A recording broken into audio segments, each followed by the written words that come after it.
تم بہت زبان چلا رہے ہو دینو لیوی، مورے وائٹ کا لہجہ سر تھا۔ کیا یہ بھول گئے کہ آپریشن انچارج میں ہوں؟ تب پھر ایک مرد ہی کی طرح اس آپریشن کی سربراہی کرو مورے۔ لیوی نے فوراً جواب دیا، بچوں کی طرح مت ڈرو، ابھی ہمیں یہ ثبوت بھی نہیں ملا کہ اسی شخص نے مافیا کا ایک گروہ ختم کیا ہے، اور تم ہو کہ جنگ شروع ہوئے بغیر مورچوں کے پیچھے چھپنا چاہتے ہو۔ 4 آدمیوں نے اس پر حملہ کیا اور وہ ان سب کو زمین پر لٹا کر چلا گیا۔ مورے نے جواب دیا، یہ سکہ اس بات کا ثبوت ہے کہ وہ کون ہے۔ تب پھر سکون سے کام لو، اگر وہ آیا تو پکڑا جائے گا۔ دینو لیوی نے فیصلہ کن اور دو ٹوک انداز میں کہا۔ ہاروی اینڈرز کو اپنی آنکھوں پر یقین نہیں آ رہا تھا۔ ایک بچے کی چپتی ہوئی نظروں سے بے نیاز اس نے حالات کا جائزہ لیا اور اس نتیجے پر پہنچا کہ کلیسا میں عبادت کے دوران خاص ماحول کس طرح پیدا کیا جاتا ہے۔ بڑے بڑے آرک جنریٹرز ایئر کنڈیشنز کے ڈکٹ سے منسلک تھے اور ان کو دیوار کے پیچھے پیروں کے ذریعے چلایا جاتا تھا۔ اسے پہلے ہی یقین تھا کہ یہ سب کچھ دھوکہ ہے، اور اب تو اسے یقین کامل ہو گیا تھا۔ اسے اندازہ تھا کہ یہ گروہ ان بچوں کو ورگلا لیتا ہے جو مذہب کے دیوانے ہوتے ہیں یا پھر جو بلوغت کے زمانے کی فطری بغاوت میں آگے نکل جاتے ہیں۔ ہاروی کے لیے یہ بات بھی بہت دلچسپی کا باعث تھی کہ وہ کلیسا کے خالی کمرے میں بار بار جا رہے تھے۔ گروہ صداقت کے ابا پوش اراکین بھی ادھر ادھر گھومتے ہوئے نظر آ رہے تھے۔ ہاروی کو ان لوگوں کے فرائض کا علم نہیں تھا، لیکن یہ اسے بہت پراسرار اور انتہائی ناپسندیدہ لگ رہے تھے۔ ان کی چپتی ہوئی نظریں بھی اسے اچھی نہیں لگی تھی۔ ان نظروں میں بے شمار سوالات پنہاں تھے۔ وہ یقین کر چکا تھا کہ یہ کلیسا ابلیس ہے۔ اس کا غصہ لمحہ بلمحہ بڑھ رہا تھا۔ یہ سوچ کر اس کی کن پٹیاں سلگنے لگی تھی کہ اس کی دونوں بیٹیاں اسی کلیسا میں ہیں اور وہ عہد کر چکا تھا کہ انہیں ضرور بازیاب کرائے گا۔ وہ بہت احتیاط سے ادھر ادھر کا جائزہ لیتا رہا اور پھر خاموشی سے نکل گیا۔ باہر ایک راہداری نظر آئی جس کی دیوار پر ایک بہت بڑی تصویر آویزاں تھی۔ یہاں کی دیواریں کسی ایسے مسالے سے بنائی گئی تھی جو سرد تھا۔ یہی وجہ تھی کہ یہاں خنکی زیادہ تھی۔ ہاروی اینڈرز چلتا رہا، اسے یہ علم نہ ہو سکا۔ کولڈ گلاس آئی اس پر نظر رکھے ہوئے ہے اور اس کا ہر قدم ٹیلی ویژن کیمرہ ریکارڈ کر رہا ہے۔ کئی نظریں ان قدموں پر تھی جو اب کلیسا کے زرعی حصے کی طرف بڑھ رہے تھے۔ جب یہ یقین ہو گیا کہ یہ قدم حد سے بڑھ رہے ہیں تو گروہ صداقت کے 2 کارندوں کو سگنل دیا گیا۔ وہ بہت پھرتیلے، اہل اور طاقتور ثابت ہوئے۔ مجھے چھوڑ دو۔ اپنے شانے پر ایک بری ابا والے کا ہاتھ محسوس کرتے ہی ہاروی چلا اٹھا، تم نے مقدس محبت میں اپنی حدود سے تجاوز کیا ہے برادر۔ ہم تمہیں کلیسا کے محتمم کے پاس لے جائیں گے، وہی تمہارے بارے میں کوئی فیصلہ کرے گا۔ اسے دبوچنے والے نے نرم لہجے میں فرد جرم عائد کی۔ میرا نام ہاروی اینڈرز ہے اور میں واقعی بلا اجازت یہاں گھوم پھر رہا ہوں اور اس وقت تک گونوں خطروں میں جانگتا رہوں گا جب تک میری لڑکیاں مجھے واپس نہیں مل جاتی۔ چلو مجھے اپنے محتمم کے پاس لے چلو، اسی سے بات کروں گا۔ ہاروی کا چہرہ غصے اور جذبات سے دہک رہا تھا۔ وہ ان پراسرار مسکراہٹوں کو نہیں دیکھ سکا جو صیادوں کے چہروں پر یہ سن کر پیدا ہوئی تھی۔ وہ اسے مارچ کراتے ہوئے ٹانی کے دفتر میں لے گئے جہاں علم ہوا کہ محتمم داعی نبوت کے حضور میں ہے، اور انہوں نے اسے وہیں لے جا کر پیش کرنے کا فیصلہ کیا تاکہ ٹانی کے اس حکم کی عدولی نہ ہو جائے کہ پکڑے جانے والا ہر شخص فوراً میرے سامنے پیش کیا جائے۔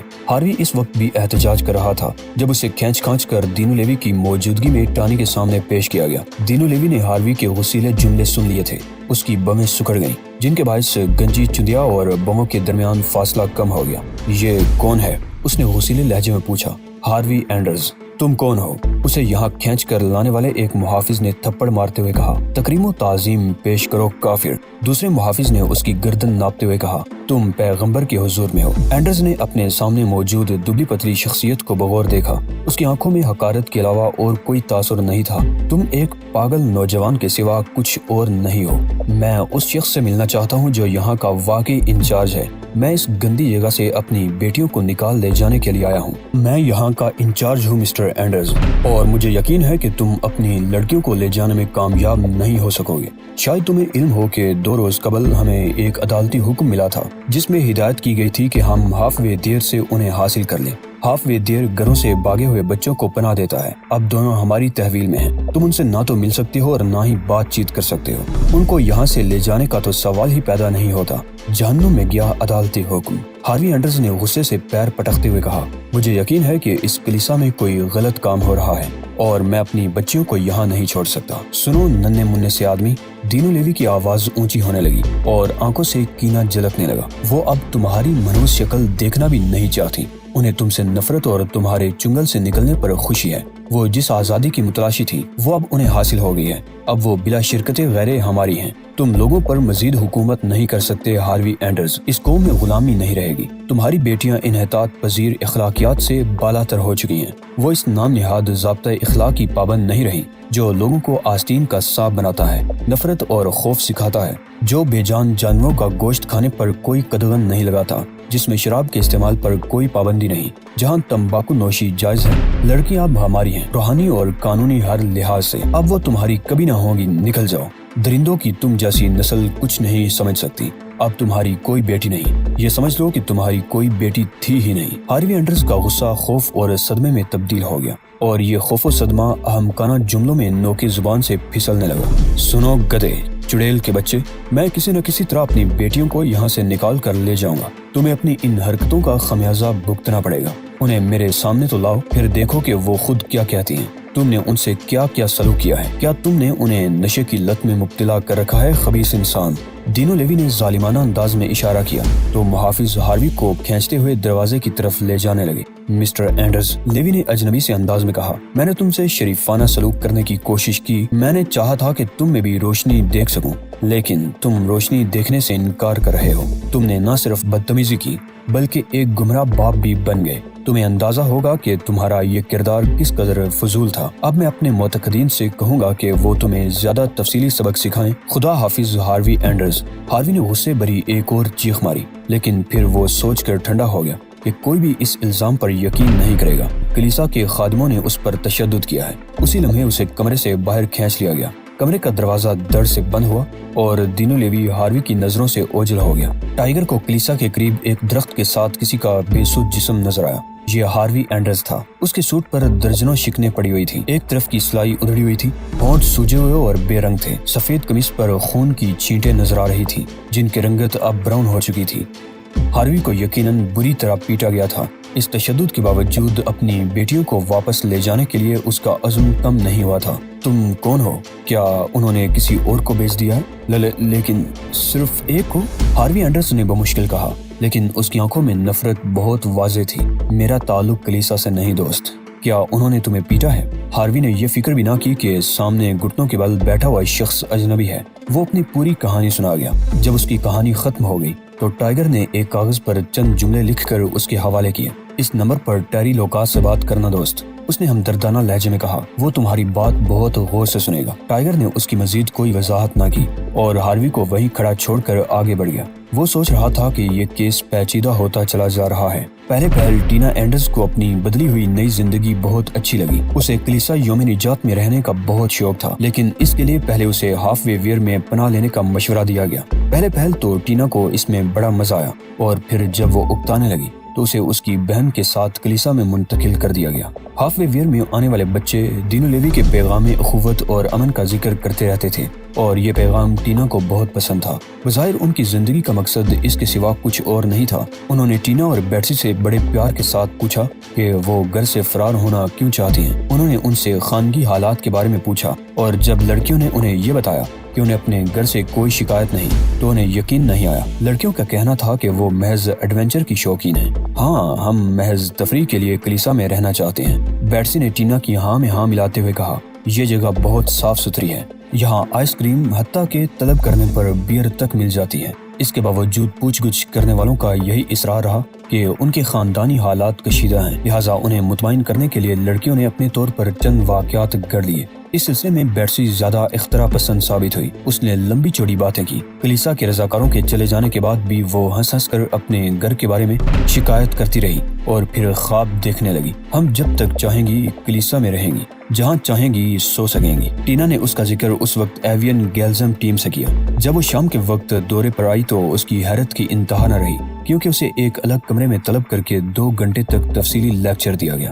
تم ایک نئی دنیا میں داخل ہو رہی ہو، بس یوں سمجھ لو کہ تم نے نیا جنم لیا ہے۔ اس نئی زندگی میں تمہیں اپنے معاشرے اور والدین کی منافقتوں سے دور رہنا ہوگا۔ ان کی زندگیوں میں شامل دھوکے اور فریب کے زہر نے انہیں تباہ کر رکھا ہے۔ اگر یہ زہر تمہارے اندر بھی برقرار رہا تو تمہاری زندگی بھی تباہ ہو جائے گی۔ ماضی مستقبل بنانے میں کوئی کردار ادا نہیں کر سکتا۔ شرم و حیا سب سطحی مسائل ہیں۔ جب تم نے محبت کو زندگی کا بنیادی اصول تسلیم کر لیا ہے